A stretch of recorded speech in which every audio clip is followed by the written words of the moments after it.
우리가 받을 말씀은 근심에 대한 말씀입니다. 세상에 근심 안 하는 사람은 없을 겁니다. 또 근심을 안 할 수 있는 사람도 없을 거예요. 오해하기 쉬운 말 중에 하나가 뭐냐면은 성령 충만하면 근심 안 하게 된다는 말이에요. 반대일 수가 있습니다. 성령의 인도를 따라 살기 위해서는 근심도 있는 거예요. 내가 성령의 인도를 따라 살아야 되는데 그렇지 못할 때 있잖아요. 근심하는 거예요. 바울 사도가 2장 4절에 기록된 대로 이런 고백을 합니다. 내가 마음에 큰 눌림과 걱정이 있어 많은 눈물로 너희에게 썼노니라고 말합니다. 바울 사도는요, 고린도 교회의 문제 때문에 큰 눌림이 있을 때요. 마음이 눌려본 적 있잖아요. 꽉 눌려가지고 자기 의지는 오른쪽으로 가고 싶은데 워낙 그 문제가 크게 작용하니까 눌려서 힘을 못 쓰는 거예요. 이게 눌렸다는 거예요. 또 걱정했다라고 말합니다. 이런 점에서 누구든지 이 땅을 살아가는 이상 근심에서 벗어날 수는 없는 거예요. 중요한 게 뭐냐면은 어떤 근심을 하느냐도 중요하지만 그 근심을 어떻게 받는가가 더 중요합니다. 우리 자신을 한번 생각해 보세요. 나는 지금 근심하는 문제를 가지고 이게 정말 하나님께서 말씀하시는 그 말씀을 따라 근심하고 있는가? 아니면 불신자들처럼 세상적 근심을 하고 있는가? 이 태도의 문제를 한번 점검해 볼 필요가 있습니다. 영국의 유명한 역사자이자 사역자인 토마스 칼라일이 이런 말을 했습니다. 유명한 명언이죠. 길을 가다가 돌이 나타나면 약자는 그것을 걸림돌이라 하고 강자는 그것을 무슨 돌려? 디딤돌이라 한다. 유명한 말이죠. 태도의 문제를 말하고 있는 거 아니에요? 참 지혜를 주는 말이에요. 명쾌하잖아요. 같은 길을 걸어가는데 앞에 어떤 장애물이 놓여 있으면, 돌이 놓여 있으면 바른 태도를 가지고 고난의 돌을 바라보면서 이거는 디딤돌이야. 나를 성장시키기 위해서 지금은 고통스럽지만 나를 성장시키고 성숙시키기 위한 장애물이라고. 약한 사람들은 늘 이렇게 반응하죠. 다른 사람들에게는 저런 장애물이 없는데 왜 나에게 이런 걸림돌이 있는가? 부정적으로 받아들인 거예요. 이 고민이 당연히 부정적이 되겠죠. 같은 근심이라도 받아들이는 태도가 그만큼 중요하다는 거죠. 참 지혜를 주는 거죠. 그러나 지금 제가 말씀드리는 것은요, 그런 어떤 심리학적 근심에 대해서 말하려는 게 아닙니다. 그냥 세상에서도 얼마든지 들을 수 있고요. 물론 유익한 말이지만 본문을 통해서 성경이 말하는, 우리는 평생을 근심을 할 건데 성경이 말하는 근심의 태도에 대해서 전하려고 합니다. 오늘 설교 제목이 구원을 이루는 근심, 사망을 이루는 근심인데요. 10절을 보세요. 10절을 다시 한번 주목해 보십시오. 우리 같이 다시 한번 주목해서 읽어보실까요? 시작. 하나님의 뜻대로 하는 근심은 후회할 것이 없는 구원을 이루려 하는 회개를 이루는 것이요 세상 근심은 사망을 이루는 것이니라. 예, 딱 두 근심을 말합니다. 하나님의 뜻대로 하는 근심 있는 거예요. 그리고 세상 근심도 있는 거예요. 태도의 문제입니다. 내용의 문제라기보다는 태도의 문제입니다. 그리스도인들도요, 일용할 양식 문제 때문에 근심하는 거예요. 하니까 기도하는 거죠. 그건 절대 나쁜 거 아니에요. 그러니까 태도가 중요하다는 거예요. 하나님의 뜻대로 계속 그 근심을 잘하면은 영적 성장을 이룹니다. 세상적 태도를 가지고 근심하면은 독이 되는 거죠. 같은 근심이라도 내 몸에, 내 인생에 독이 되느냐, 약이 되느냐 결정나는 거예요. 근심의 영향력에 대해서 책을 보니까요, 얼마나 크게 미치는지 몸과 마음과 이 영적 부분에도 작용합니다. 근심 많이 하면요 머리카락 빠집니다. 머리 감아보면요 물론 뭐 유전적인 것도 있지만 영향이 가는 거예요. 마음은 보이지 않지만 근심이라는 것은 보이지 않지만 육체에도 영향을 미치거든요. 심지어 심장에도 영향을 미칩니다. 심장에 미칩니까? 간에도 모든 기능에도 미칩니다. 심지어 피부에도 미칠 수 있는 거예요. 그것만 그렇습니까? 근심을 잘못하면요 마음 의지가 바뀝니다. 의지가 굉장히 강했던 사람도 어느 순간 의지가 약해야 되는 거예요. 말이 점점 부정적이 되고 어두워지고요. 판단력이 상실됩니다.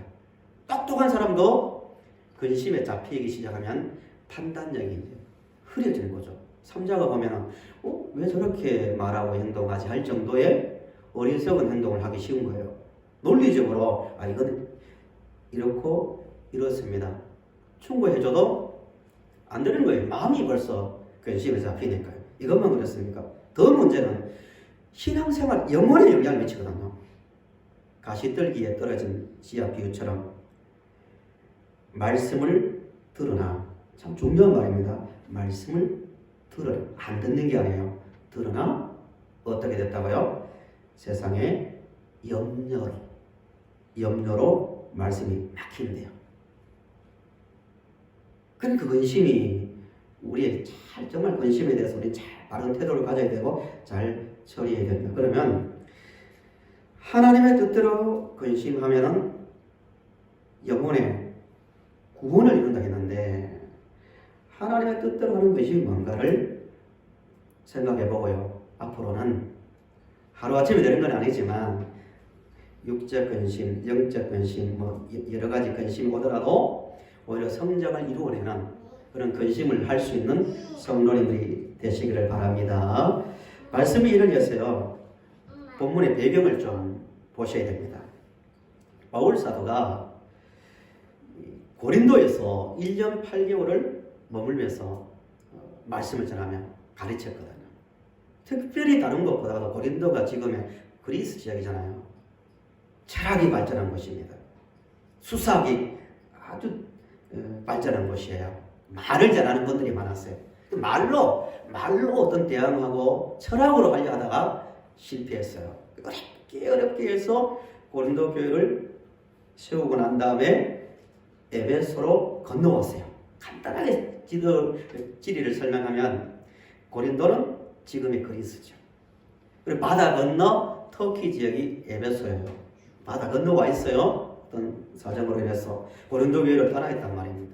떠나있는데 바울의 가슴을 후벼 파는 말들이 막 들리기 시작하는 거예요. 무슨 말이 들렸냐면은 첫째 말이 바울은 사도가 아니다 이거예요. 내 권위가 무너져서 바울 자신의 권위가 무너져서 그러면 넘어가면 돼요. 하나님만 알면 하나님께서 알아주시면 되니까. 그건 거짓 지도자들이 바울의 가르침을 흔들기 위해서 바울은 사도가 아니다고. 이게 왜 문제가 되냐면은 바울을 통해서 복음을 들었고 배웠던 성도들의 믿음 자체가 흔들릴 수 있으니까 바울이 변증하는 거예요. 또 하나는 7장 2절을 보시면 3번이나 부정문을 반복합니다. 마음으로 우리를 영접하라.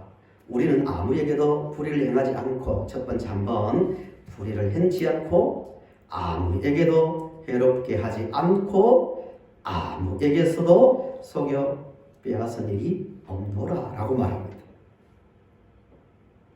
부정문이 3번 나와요. 고린도 교인들로부터 바울 귀에 들린 게 뭐냐면 바울은 돈 문제가 투명하지 못하다, 착복했다, 이런 이야기가 막 들린 것 같아요. 얼마나 속상합니까? 실제 바울의 사역은 6장 3절에서 10절에 말한 대로 정말 매 맞고 갇히고 난동을 당하고 수고하고 자지 못하고 먹지 못하고 이렇게 사역했거든요.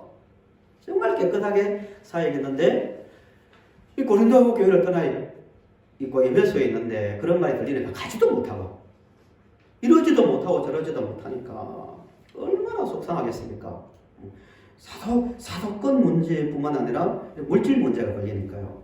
속상해 있는데 잠이 오겠어요. 아니면 뭐 어떡하겠어요. 밤이 넘어가겠어요. 제가 만약에 그런 오해를 받는다면 저는 정말 잠을 못 잘 것 같아요. 특별히 바울은 죽을 고생해서 자기를 통해서 말씀을 받았고 또 예수를 믿어 교회를 구성한 고린도 교인들이 그런 말 하니까 얼마나 충격이 크겠어요. 바울이 눈물을 흘리며 편지를 쓴 거예요. 이게 본문의 내용입니다.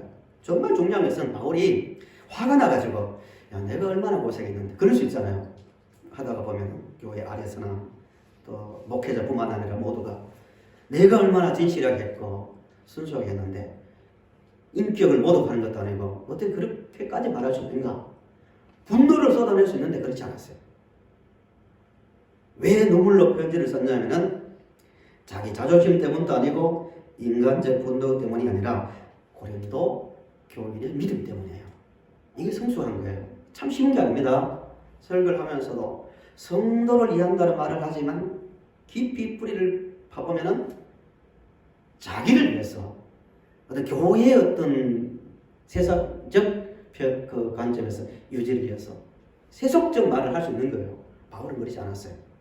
야, 저 천하보다 귀한 영혼이 나와 관계가 흔들리면 거짓 사도의 말을 들을 것이고 교사들의 말을 들을 것이고 그러면 이 영혼이 잘못될 건데 은혜를 잊어버릴 건데 그것 때문에 바울은 자기 변명을 하고 있는 거예요. 내가 이렇게 해서 사도고 이렇게 했다라고 쭉 말하면서 계속 말하는 게 뭐냐? 마음을 열어다옵니다. 6장 11절, 13절, 7장 12절 계속 말하거든요. 여러분, 저는 당신들을 위해서 목숨을 바칠 정도로 마음이 열려 있습니다. 마음을 열어주십시오. 그 말을 계속 반복합니다. 잘못은 누가 하고 있어요? 고린도 교인들이 하고 있어요. 그런데도 바울이 제발 마음을 열어주십시오 라고 건면하고 있습니다. 이게 사랑입니다. 사랑. 이게 성숙입니다. 이번 주에 어떤 목사님과 이야기하면서 나눈 이야기 중에 하나인데요. 요즘 노래 중에서 Sing Again이라는 게 있어요. 뭡니까 하니까 노래 무명 아시네요. 무명 가수들이 파란내었지만 뜨지 않는 가수들을 대상으로 하는 프로그램인데요. 거기에 목사님 아들이죠. 이성준이라는 가수가 우승했죠? 네, 우승했는데 그 내용 중에 하나가 이렇게 있다고 합니다. 전 들은 이야기예요. 전에 들은 이야기를 나눈 이야기를 옮기는 거예요. 가사 중에서 노래는 제가 못 부르겠고 내 마음에 주단을 깔고 그대 위에 노래 부르리. 아시는 분은 불러보세요. 그대는 아는가 이 마음 주단을 깔아놓은 내 마음 사뿐히 밟으며 와줘. 또 반복해서 그대는 아는가 이 마음 그대는 아는가 이 마음 주단을 깔아놓은 내 마음 사뿐히 밟으며 와줘. 이 그리스도인의 마음이 되어야 돼요. 나하고 좀 안 맞더라도 좀 불편하더라도 바울처럼 할 말 얼마나 많겠어요. 근데 상대가 올 수 있도록 주단을 깔아놓는 거예요. 물론 다른 가사의 의미 또 다른 의미가 있겠지만 바울은 그런 마음이에요. 복음을 위해서 한 가지 그들의 영혼이 잘못될까 봐 오해만 풀면 믿음이 더 자랄 수 있으니까요. 그런 마음 가운데서 눈물의 편지를 쓰는데 이런 마음이 드는 거예요. 8절 한번 보세요. 배경을 위해서 보시면 돼요. 8절 제가 읽어볼게요. 그러므로 이 편지를 쓰고 난 다음 이야기예요. 자기 변명하는 거예요. 한 다음에 내가 편지로 너희를 근심하게 한 것을 후회하였다라고 말합니다. 이 말이 무슨 말이냐면은 바울이 어쩔 수 없이 자기의 정당성을 이야기해야 될 거 아니에요. 하고 나서 이 인간이 갖는 마음이에요. 이런 마음 드는 거예요. 야, 내가 너무 심하게 말했나? 첫째. 두 번째는 내가 조금 부드럽게 말할 걸. 이 말은 하지 말 걸. 자기 변호를 하다 보니까 내가 고생한 이야기, 무슨 어떻게 하는 이야기, 이 잘난 척한 걸로 보이지 않았을까? 별 생각이 다 드는 거예요. 그래 역효과가 나지 않을까? 뭐 후회했대요. 내가 그때 이 말을 뺄 걸, 이 말을 할 걸. 이렇게 된 거예요. 이게 후회했다는 거예요. 그래서 아이고 역효과가 나타나서 고린도 교인들이 마음이 다치면 어떡할까? 마음인데 그때 바울의 동력자이자 조력자인 디도가 온 거예요. 디도가 바울이 있는 곳에 와서 고린도 교인들이 눈물의 편지를 받고 회개했다는 말을 듣는 거예요. 바울이 너무 기쁜 거예요. 자기 어떤 권위가 회복되거나 자존심이 회복되어서가 아니라 성도들이 바울이 전한 그 말씀을 받았다는 기쁨이에요. 목회자의 가장 큰 기쁨은 이것이 되어야 되고, 저는 정말 그렇습니다. 한 분이라도 말씀을 스스로 받기 시작했다. 그 인생 속에서 말씀을 따라 살려고 한다. 이게 최대의 기쁨이거든요. 바울이 너무 기뻐가지고 본문에서 몇 구절에서 그래서 기뻐했다고, 나 너무 기쁘다고 이런 말을 하고 있습니다. 근데 이제 9절을 보세요. 9절이 중심, 9절 10절이 보면 핵심 9절인데요. 우리 9절 같이 읽어보실까요? 시작. 내가 지금 기뻐함은 너희로 근심하게 하는 까닭이 아니요 도리어 너희가 근심함으로 회개함에 이른 까닭이라. 너희가 하나님의 뜻대로 근심하게 된 것은 우리에게서 아무것도 받지 않게 하려 함이라. 9절에 하나님의 뜻대로 근심했다. 10절에도 반복했어. 왜 기쁜가? 하나님의 뜻대로 근심했기 때문에 기쁘대요. 그러면 하나님의 뜻대로 하는 근심은 뭔가? 고린도 교인들은 바울을 통해 주신 하나님 말씀 받고 손에 들고 자신을 보기 시작한 거예요. 현재 나타난 문제, 뭘 잘못했는지, 뭐가 잘못됐는지를 돌아보는 것, 이게 하나님의 뜻대로 하는 근심이에요. 우리 평생 이 태도를 가져야 됩니다. 하나님의 뜻대로 근심하는 자에게 나타나는 게 11절이죠. 11절 제가 한번 읽어볼게요. 보라, 하나님의 뜻대로 하게 된 이 근심이 너희로 얼마나 첫째 뭐 한다고요? 간절하게 하는, 간절하게. 얼마나가 반복되죠. 얼마나 변증하게 하며, 얼마나 분하게 하며, 얼마나 두렵게 하며, 얼마나 사모하게 하며, 얼마나 열심히 있게 하며, 얼마나 벌하게 하였는가? 너희가 그 일에 대하여 일체 너희 자신의 깨끗함을 나타내었느니라 라고 말합니다. 그러니까 하나님 말씀을 받으니까 우리가 정말 잘못했구나, 이게 아니구나, 분노하고 자신에 대해서 이제 책망하는 거죠. 벌하겠다는 것은 잘못을 끊어내는 거예요. 이게 하나님의 뜻대로 근심하는 자에게 나타나는 거예요. 이 시대 교회와 우리 교회도 마찬가지예요. 하나님 말씀으로 진정으로 받으면 그 말씀을 가지고 자신의 문제를 돌아보면요, 잘못된 것에 대해서 깊이 자신을 책망하고 벌하고 돌아보는 거룩함을 이루어간다는 겁니다. 조금 전에도 말씀드렸지만 세상적 근심 자체는 나쁜 게 아니에요. 다시 말씀드리지만 믿음 없이 왜 근심해? 이건 정말 성경적이지 않습니다. 믿음이 있기 때문에 근심이 쌓일 수 있는 거예요. 성령 충만은 내 감정이 없어지는 게 아니에요. 내 감정이 일어나는 것을 인정하지만 내 감정과 의지를 성령에 굴복시키려고 끊임없이 노력하는 거지. 없을 수는 없는 거예요. 근데 근심 가운데서 말씀을 가지고 자신을 돌아보면서 회개하는데요. 세상적 근심은 조금 전에 드린 말씀대로 육체적 영향을 미치고 정신적, 영적 영향을 미치는데요. 늘 자책에 빠집니다. 세상적으로. 잘 해봤자. 물론 세상적 근심도 유익을 주는 게 있죠. 반성이 되니까. 자책에 빠지고 아니면 평가, 그냥 이렇구나 평가적 정도로 가지 회개에 이르지는 못한다는 겁니다. 고린도 교인들이 실제 그 바울과 관계 속에서 오는 문제로 근심했지만 말씀을 통하여 자신을 돌아보는 중에 새로운 것을 많이 깨닫게 됩니다. 그게 뭐냐면 6장 14절 16절 한번 보세요. 그래서 가지고 있는 성경을 한번 보세요. 고린도 교회가 얼마나 심각한 상태에 있었는지를 그들이 돌아보기 시작하는 거예요. 14절에 너희는 믿지 않는 자와 멍에를 함께 매지 말라.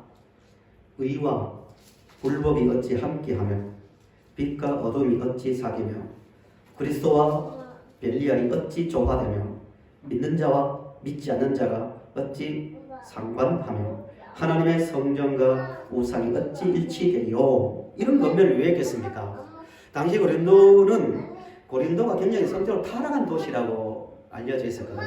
상업 도시니까 여러 지역의 문화가 들어오다 보니까 이방 신전이 많이 세워졌고 특히 혼합주의죠. 혼합주의. 사람이 참 피하기 힘든 부분이에요. 계속 세상의 가치관과 문화를 접하다 보면은 자기도 모르게 섞일 수 있는 거예요. 고린도 교회가 그랬거든요. 6장 14절부터 16절은 굉장히 심각한 말이거든요. 그리스도와 벨리알은 1세기 사탄과 동일시되는 어떤 단어입니다. 예수님과 사탄이 어떻게 하나 될 수 있고 하나님의 성전과 우상이 같이 하나 될 수 있는가? 그렇게 되어 있다는 거예요. 그 당시에 성도들이. 그럼 모른다는 거예요. 문제가 깊이 타락해 있으면서도 세속화되어 있으면서도 느낌이 없는 거예요. 이게 무서운 거예요. 그런 점에서 근심이 필요한 거예요. 우리가 우리나라에 복음이 들어온 지 150년이 되고 지나가고 있는데요. 이 깊은 과정, 오랜 역사 속에서 철저하게 어쩌면 세상 사람 이상으로 세속화되어 있고 세상적 어떤 성공관이나 인간관계 있잖아요. 철저하게 세속적 원리를 가지고 관계를 형성하고 조직이 만들어지고 그러면서도 우리가 뭐가 문제냐고 철저하게 세상 우상적 가치관과 하나님의 성전의 관계가 섞여 있으면서 모를 수 있는 거예요. 근심이 필요한 거예요. 그 어떤 근심인지 모르지만 그 근심 때문에 하나님께 엎드리고 하나님 이 문제가 있습니다. 괴로워하고 말씀을 가지고 실험하다 보면 영적 눈이 열리게 되는 거예요. 이게 유익, 이게 구원에 이루는 근심입니다. 스톡홀름 증후군이라는 심리적 용어가 있습니다. 스톡홀름이 스칸디네비아 반도에 있는 스웨덴 수도죠. 배경을 제가 보니까 이런 이야기예요. 범인들이 어느 날 70년대 일어난 사건으로 기억하는데요. 은행을 점거하고 은행 직원을 인질로 삼은 거의 사건이에요. 그 6일 동안 있었는데 인질들과 범인들이 함께 있으면서 나중에 이제 풀려납니다. 풀려나는데 인질들이 극한 환경 속에서 그들의 지배를 받으면서 있으면서 이 사고가 그들과 동화되는 현상, 그러니까 스톡홀름 신드롬이라는 걸 풀려나서 범인들을 옹호하고 편드는 거예요.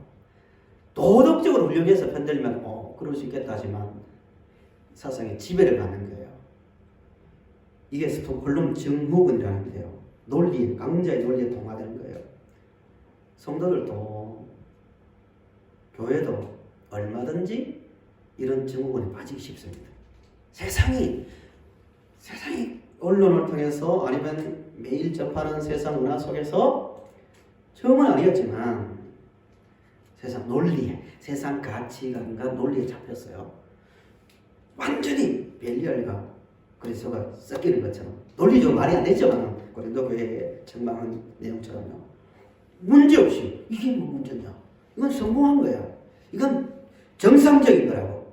우리의 인간관계가 이 정도면 됐지. 이렇게 빠져버린 영적 스톡홀름 현상에 고린도 교회가 빠졌고 또 우리가 빠져있는지를 돌아봐야 돼요. 그 빠져나오는 방법이 하나님 앞에서 근심하는 겁니다.